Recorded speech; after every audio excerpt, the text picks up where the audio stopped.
Olá pessoal, sejam muito bem-vindos a mais essa aula de resolução aqui do nosso canal. E hoje nós vamos resolver a prova da Unesp, primeira fase de 2025, a parte de biologia. Então vamos lá. Bom pessoal, a prova da Unesp do ano de 2025, primeira fase, ela começa na parte de biologia na questão 61. Então a questão 61 diz o seguinte, ó, o gráfico apresenta variação populacional de renas na pequena ilha de St. Paul, localizada no Mar de Bering, após a introdução de 26 desses animais no ano de 1910. Em 1938, havia mais de 2.000 renas na ilha. Após esse ano, a população desses animais foi reduzida drasticamente até 1950. Então, observando o gráfico aqui, ó, nós podemos analisar. Aqui é o número de renas nesse eixo e os anos que se passam. Perceba que em 1910, antes disso, não existia nenhum tipo, né, de registro desses animais. No ano de 1910 foi introduzida 26 animais aqui, 26 animais neste ano, e depois elas começaram a subir. Teve uma pequena oscilação aqui, subiu de novo e, de repente, a partir do ano de 1930, teve uma grande alta, batendo os 2.000 animais. A partir de então, houve uma queda brusca desse número, voltando ali aos patamares quase do início, né, dos anos de 1910, ou seja, 40 anos depois, nós tivemos ali uma redução drástica dessa população. Isso é típico de uma dinâmica populacional. Se eu descer aqui, ó, esse gráfico basicamente é o que nós temos que saber sobre esse assunto. Então aqui nós temos o potencial biótico, que é a taxa de crescimento exponencial de qualquer população, descartando ali qualquer tipo de resistência, como doenças, mortalidade, né, competição, predação, ok? Essa curva azul é o que a gente chama de crescimento real. Então, o crescimento real é o que vai acontecer na realidade. Veja que o crescimento não é tão rápido, não é tão íngreme, exponencial como é no potencial biótico. Depois ele vai desacelerando até o ponto dele se tornar estável. E aí nós dizemos que essa população atingiu um equilíbrio. Vale lembrar que a diferença aqui do potencial biótico para o crescimento real, essa região marcada em laranja, é a chamada resistência do meio.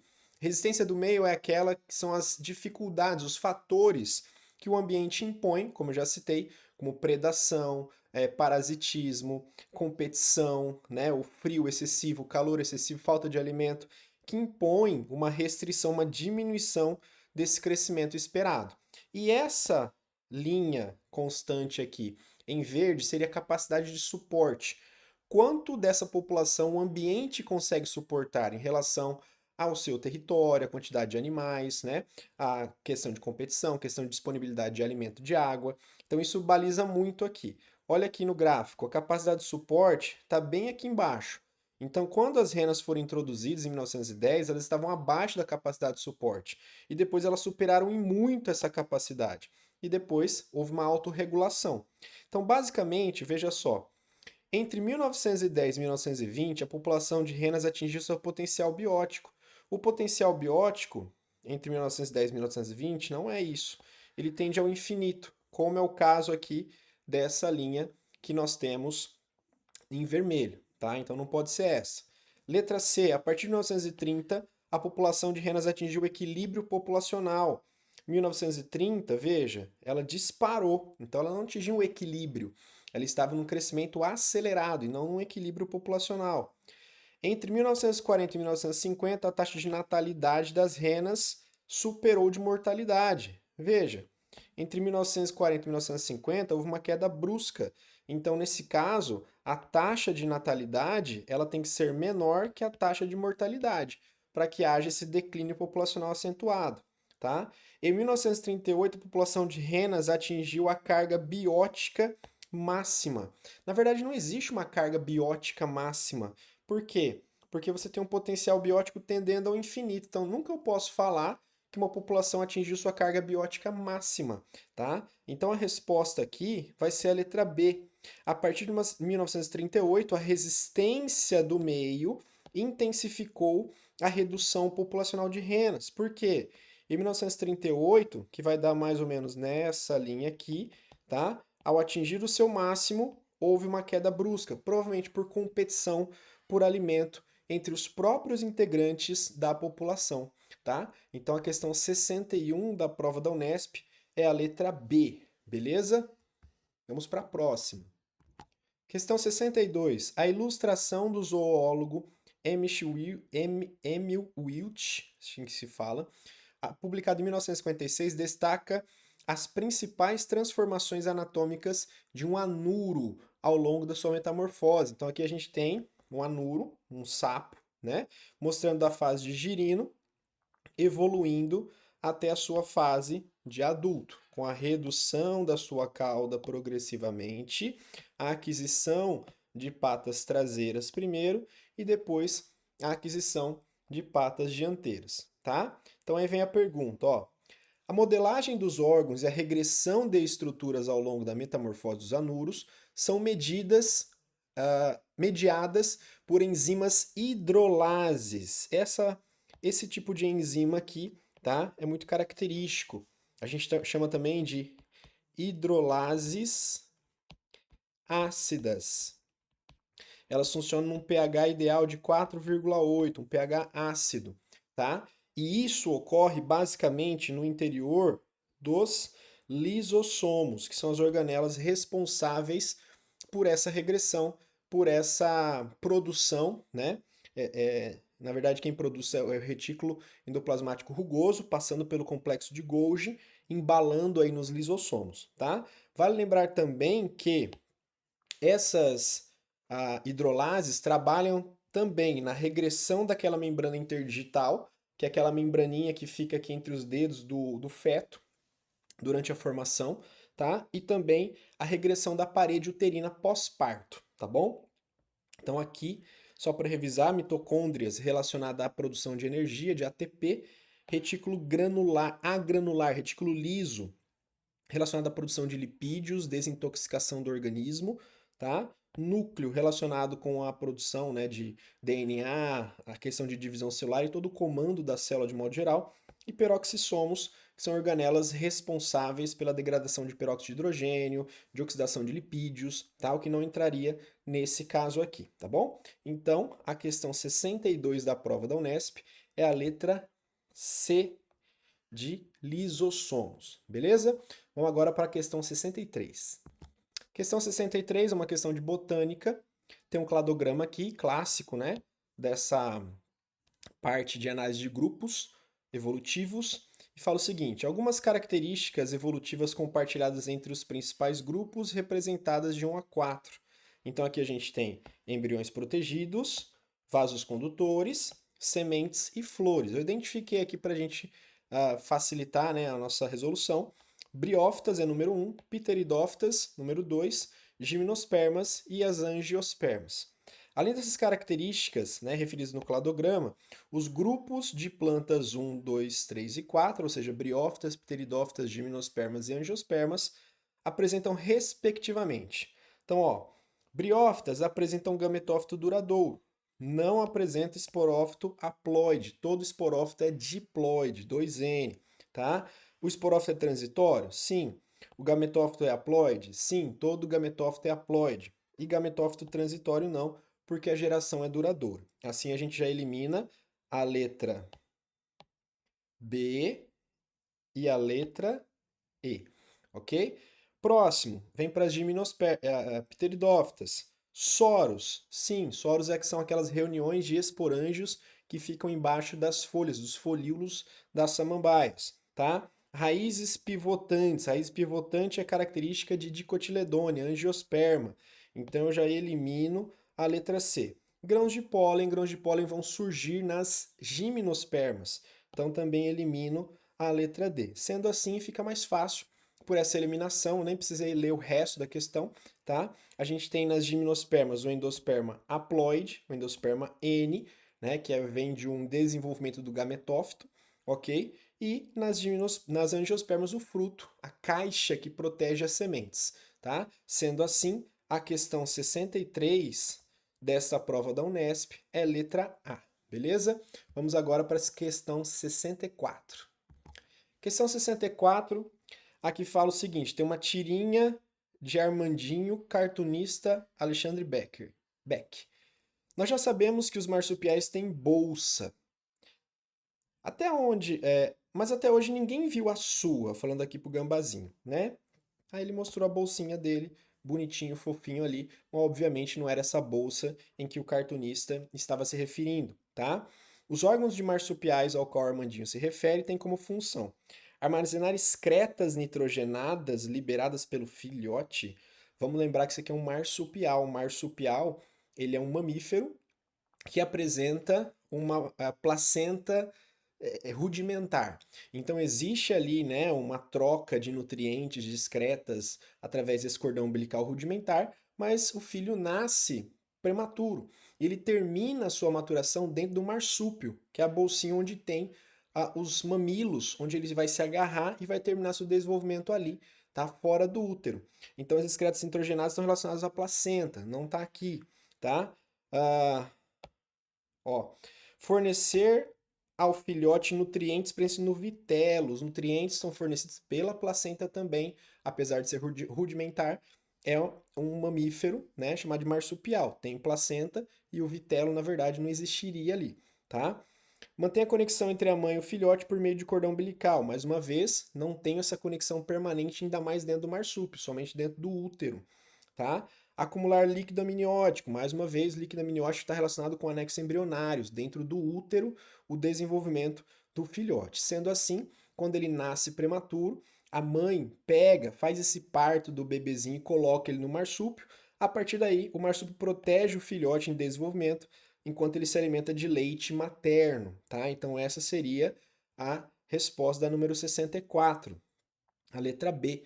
Lembrando que a gente tem entre os mamíferos os prototérios, que seriam o ornitorrinco, por exemplo, que bota ovo, né, o mais primitivo de todos, os metatérios, que seriam os marsupiais, e os eutérios, que seriam os mamíferos placentários, aí sim o desenvolvimento é completo dentro do útero, tá? Ligado à placenta e ao cordão umbilical, tá bom? Essa foi 64, vamos lá para 65. Questão 65. Estudos observacionais e ensaios clínicos conduzidos ao longo de quase 40 anos revelam os benefícios para a saúde de comer pelo menos 25 a 29 gramas ou mais de fibras alimentares vegetais por dia, de acordo com estudos publicados na revista científica The Lancet. As fibras alimentares vegetais contidas no texto são ricas, ó, fibra. Fibra, cadê? Opa. Fibra é igual polissacarídeos de estrutura, geralmente a celulose, tá? Celulose. Então não pode ser proteína, não pode ser proteína, não pode ser proteína. Polissacarídeos estruturais, beleza. Polissacarídeos estruturais, beleza. Mas eles fornecem glicose para o metabolismo anaeróbico? Bom, nós não somos herbívoros por natureza, nós não temos a capacidade de digerir a celulose em glicose. Celulose é formada por milhares de moléculas de glicose, mais de 10 mil moléculas de glicose, mas nós não temos essa capacidade. Então, para a gente, a função principal das fibras é o quê?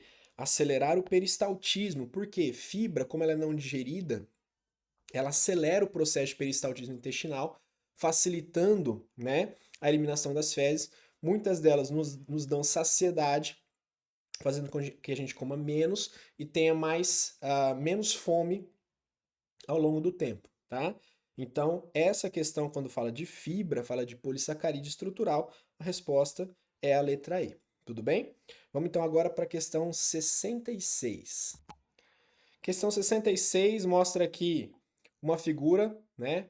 Como se fosse ali um raio-x, alguma coisa do tipo, da nadadeira de um golfinho, do braço humano e da pata do cavalo, com as suas respectivas cores, mostrando húmero, rádio, ulna, carpos, metacarpos e falanges, tá? Mostra uma correspondência muito próxima ali da estrutura desses apêndices, mostrando que esses animais possuem órgãos homólogos. Homólogos. Significa que eles têm a mesma origem embrionária, todos eles têm ali algum ancestral em comum, tá?